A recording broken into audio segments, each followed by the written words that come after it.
At the 1834 Salon, Delacroix presented a large composition entitled Women of Algiers and Their Apartment.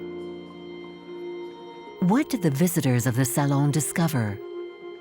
3 young women in skimpy, richly embroidered indoor dress, leaning back on floor cushions in a humid, carpeted room, their arms and legs bare, their pose sensual to say the least. For years, Delacroix had already sought after authenticity, which he called the ideal truth. So to paint even truer, he reconstructed scenes of his previous Orientalist works in his studio. He dressed his models in clothes and accessories borrowed from his friend Monsieur Auguste, a renowned traveler and collector. But with Women of Algiers, Delacroix went beyond previous compositions. He was no longer content to imagine the East. He painted a real experience. In 1832, Delacroix was already a renowned painter.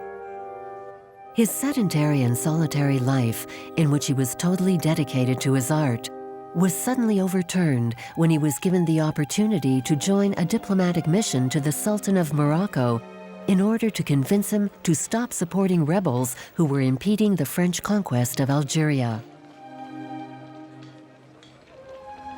The offer surprised the painter, who was in a period of doubt. Everybody, painting, and even myself, it all bores me. Put me in a desert and cut me off from my self-esteem. I would be happy in that world. Delacroix felt a great need to distance himself from France, and he was extremely curious about the Orient.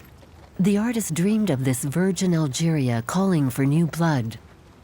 He fully adhered to the so-called civilizing presence of the French, who 2 years earlier had claimed to have freed Algiers from secular Turkish rule.